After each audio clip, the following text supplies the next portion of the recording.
آج ہم ایک انتہائی افسوسناک اور چونکانے دینے والی خبر پر بات کر رہے ہیں۔ یہ پاکستانی اداکارہ اور ماڈل حمیرہ اصغر کے متعلق ہے۔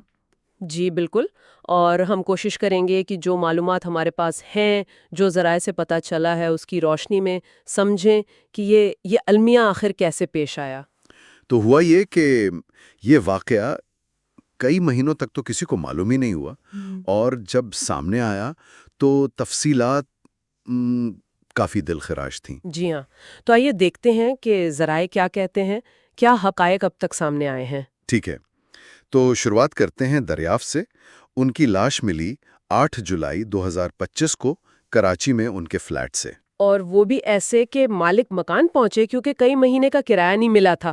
پھر پولیس کو بلایا گیا، عدالتی حکم لیا گیا، تب دروازہ کھلا۔ اور جو سب سے آپ کہیں کہ تشویشناک بات سامنے آئی، جی، وہ یہ تھی کہ اندازہ لگایا گیا کہ موت غالباً اکتوبر 2024 میں ہوئی تھی۔ اکتوبر 2024، جی، یعنی تقریباً 8 سے 10 مہینے تک لاش وہیں اسی فلیٹ میں موجود رہی۔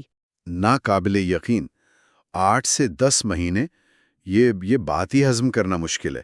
کسی کو پتہ نہیں چلا؟ یہی تو سب سے بڑا سوال ہے اس پورے معاملے میں، اور شاید یہ جیسا کہ کچھ ذرائع اشارہ کر رہے ہیں، یہ ہماری شہری زندگی کی تنہائی، وہ جو ایک لا تعلقی ہے، جی جی، شاید اس کی عکاسی کرتا ہو۔ لیکن خیر آگے بڑھتے ہیں، پوسٹ مارٹم رپورٹ میں کیا نکلا؟ رپورٹ کے مطابق تو لاش کی حالت شدید خراب تھی، ایڈوانس ڈیکمپوزیشن جسے بولتے ہیں۔ جی، یعنی شدید گلنے سڑنے کی حالت میں اندرونی اعضاء تو بالکل سیاہ گودے کی طرح ہو چکے تھے، اور پٹھے گردے وہ غائب تھے۔ اور ہڈیوں کا یہ بتایا گیا کہ وہ چھونے پر ٹوٹ رہی تھی۔ بالکل، حالت اتنی خراب تھی، دماغی مادہ بھی، وہ ایک عمل ہوتا ہے آٹولائسس، جی، اس کی وجہ سے ختم ہو چکا تھا۔ لیکن کوئی فریکچر وغیرہ نہیں ملا ہڈیوں میں؟ نہیں، رپورٹ کے مطابق کوئی فریکچر نہیں تھا۔ البتہ ایک خاص بات یہ تھی کہ بالوں میں بھورے رنگ کے کیڑے پائے گئے، لیکن میگٹس نہیں تھے۔ اچھا، میگٹس نہیں تھے؟ اس کی کیا اہمیت ہو سکتی ہے، یعنی تحقیقاتی نقطہ نظر سے؟ دیکھیں، عام طور پر میگٹس گلنے سڑنے کے عمل میں کافی جلدی آ جاتے ہیں۔ ان کا نہ ہونا شاید وقت کے تعین یا فلیٹ کے ماحول، مثلاً وہ بالکل بند تھا، ہوا کا گزر نہیں تھا، یا درجہ حرارت، ان چیزوں کے بارے میں کچھ بتا سکتا ہے۔ تفتیش کار یقیناً اس پر غور کر رہے ہوں گے۔ تو اس حالت کی وجہ سے ظاہر ہے موت کی فوری وجہ تو نہیں پتہ چل سکی ہوگی؟ جی نہیں، بالکل نہیں۔ تو اب کون سے ٹیسٹس ہیں جن کا انتظار کیا جا رہا ہے؟ اب بنیادی طور پر 3 چیزیں ہیں: ڈی این اے شناخت کی حتمی تصدیق کے لیے، پھر ٹاکسیکولوجی یہ دیکھنے کے لیے کہ جسم میں کوئی زہر یا دوا وغیرہ تو نہیں تھی، صحیح۔ اور تیسرا ہسٹوپیتھولوجی، یعنی جو بھی باقی ماندہ ٹیشوز ہیں ان کا تفصیلی معائنہ۔ ان رپورٹ سے شاید کچھ مزید پتہ چل سکے۔ وقت کا تعین کرنے کے لیے پولیس نے کیا کیا؟ کوئی کال ریکارڈز وغیرہ؟ جی، پولیس نے کال ڈیٹیل ریکارڈز یعنی CDR چیک کیے۔ اس سے یہ معلوم ہوا کہ حمیرہ کی آخری فون کال اکتوبر 2024 میں ہی کی گئی تھی۔ اوہ، اکتوبر 2024؟ اور ذرائع سے یہ بھی پتہ چلا کہ تقریباً اسی وقت فلیٹ کی بجلی بھی کاٹ دی گئی تھی؟ جی ہاں، بجلی کٹ گئی تھی، اور اس کے بعد ان کی سوشل میڈیا پر بھی کوئی ایکٹیویٹی نہیں دیکھی گئی۔ اور فلیٹ سے جو کھانے پینے کی چیزیں ملیں، دودھ، روٹی وغیرہ، وہ بھی ایکسپائرڈ تھیں، جو ظاہر ہے اسی طرف اشارہ کرتی ہیں کہ فلیٹ کافی عرصے سے بند تھا۔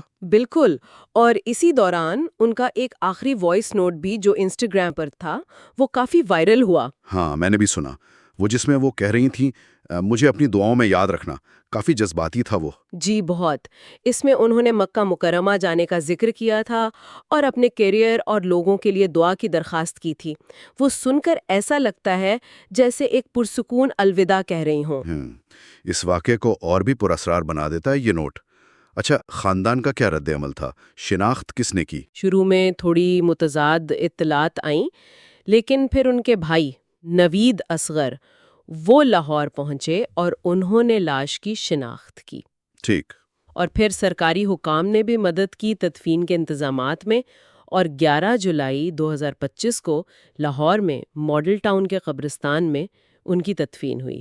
تو یہ پورا واقعہ، جیسا کہ ذرائع بھی کہہ رہے ہیں اور ہم بھی بات کر رہے ہیں، جی، یہ صرف ایک موت کی کہانی نہیں ہے۔ نہیں، بالکل نہیں۔ یہ ہمیں سوچنے پر مجبور کرتا ہے۔